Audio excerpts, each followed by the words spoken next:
Hi, friends. What a joy it is to have a chance to send another update and to say hi to all of you. We are in continued lockdown. We haven't driven our car in a very long time.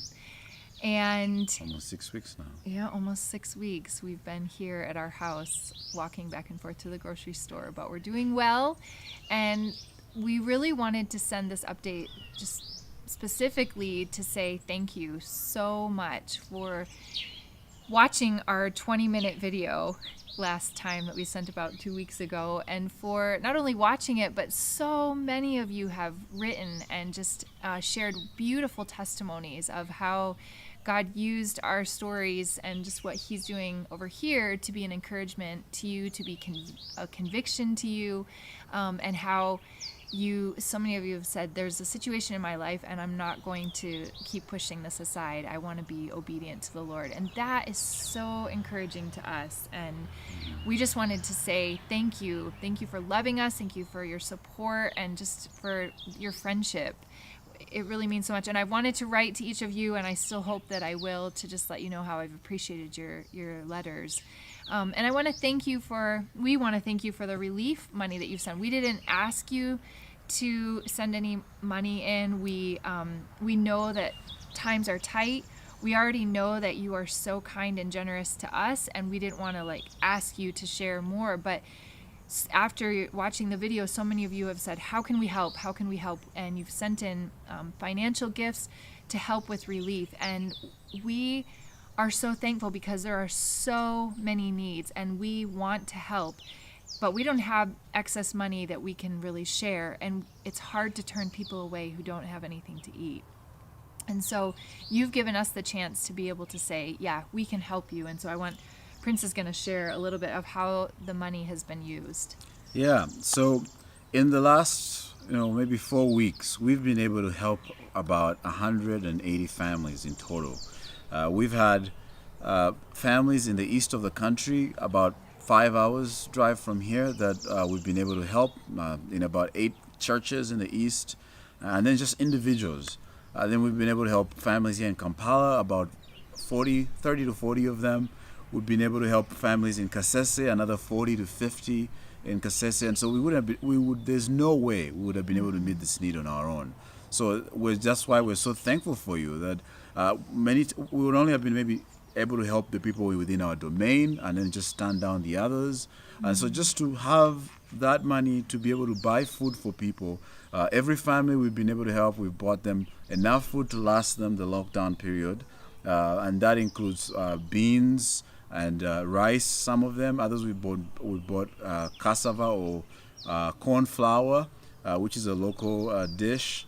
And we've also been able to buy other items like fuel, charcoal, and cooking oil, soap to be able to wash their laundry and do their dishes. So all these items that normally they would be able to provide for themselves because they would have had a job, but now with no jobs they can't. And so it's just been a huge relief for many of these families to be at peace knowing that we don't have to starve, we don't have to go without food. So we're glad that we could be the ones to bring the blessing to them.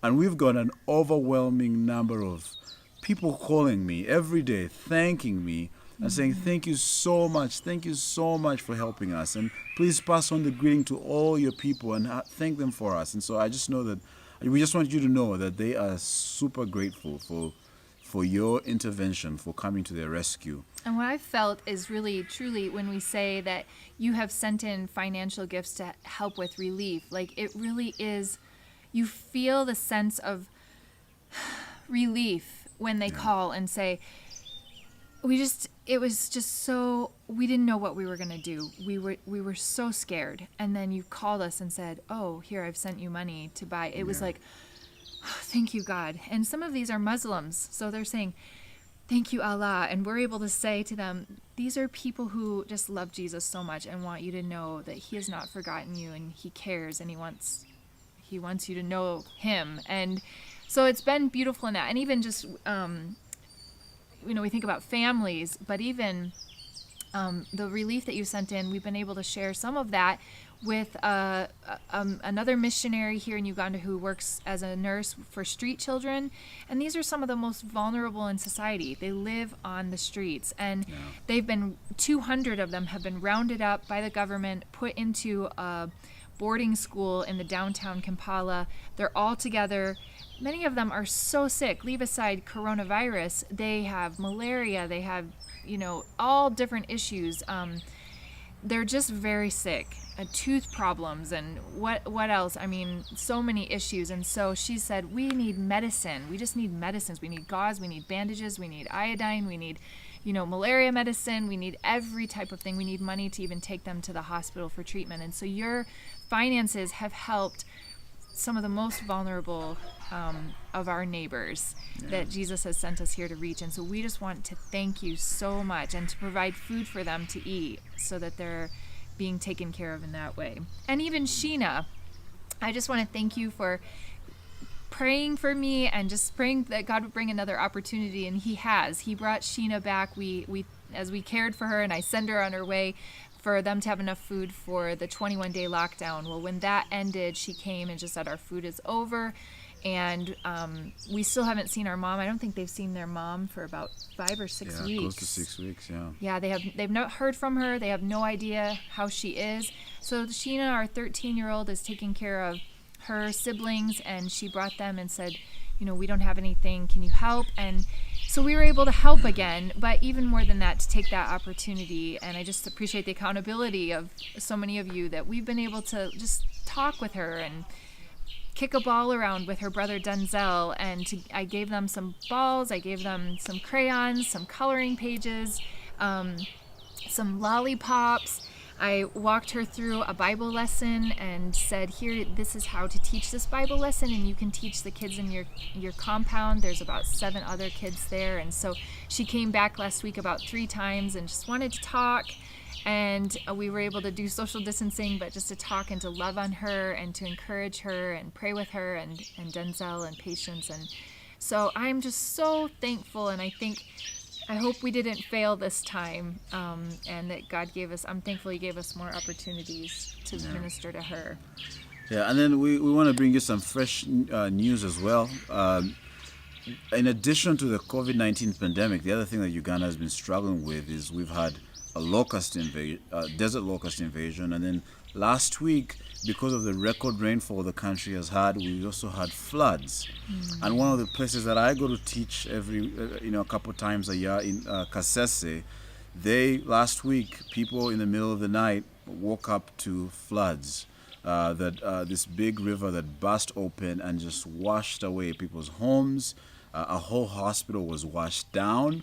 And people lost a lot of their property, and actually people died as well. And actually one of the places that I usually do the training from, which is a school, it's a temporary, with temporary structures, was flooded as well, and some of their property was destroyed as well. So I got a phone call from the pastor that I partner with there, and he just called me and said, Prince, this is just devastating, and we are just so broken. And he was overwhelmed, and he actually right now in his own home has 8 strangers that he's taken in because they have no home, they have nowhere to stay. And so we just want to let you know, because I know some of you have Kasese at heart and have been praying for us, and you can keep on praying for the people in Kasese and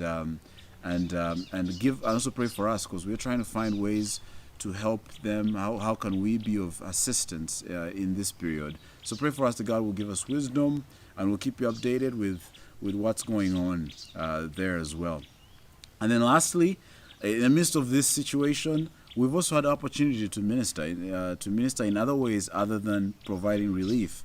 And one of the ways that has stood out is we've been getting people approaching us, families, especially couples, telling us they need counseling.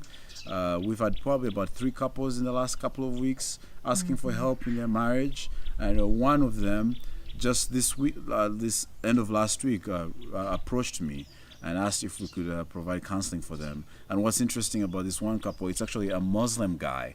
The wife is a member of our church, but he's not, and he's not a Christian. And so he's actually the one that wrote me, not even the wife, and said, I need to talk to you. I need counseling, and I was super excited that he wanted to talk to somebody. And so on Monday, I had my first counseling session with him, and I was able to share the gospel with him. And but also just heartbroken, just listening to his story and see the life they've lived. They've lived a difficult life, and you can see why their marriage is in trouble. And a lot of it is just because of the way they've been raised. They haven't had a chance to know the gospel, and so I'm excited to be able, and I hope that He will be receptive to it. I'll be talking to him again tomorrow. His name is Ibra, so you can pray for him.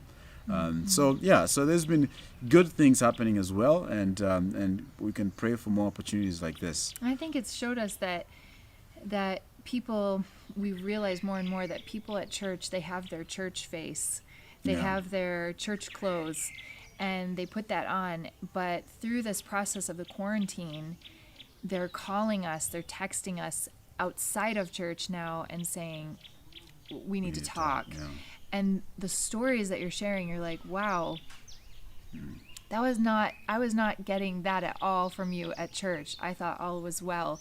And that's a privilege. Prince said yesterday to me that, this is good. We had to go through this year of being at church, being involved in as many activities, teaching, training, just, doing all the superficial stuff. But when it comes down to now an issue has really come up, they are looking to us for help and for counsel, and they're opening up their lives. And that is sad to hear a lot of these stories, but it's such a blessing, because thank you to God that He's bringing these people and helping them to open up to us. So we're thankful. So that's the update we had for you today. Thank you again for keeping tabs with us and following what's going on here in Uganda. And we also want you to know that we're praying for you. We know that you as well are facing your own challenges wherever you are. And we'll keep you updated. And thank you very much. And God bless you. Bye-bye. Bye. We love you.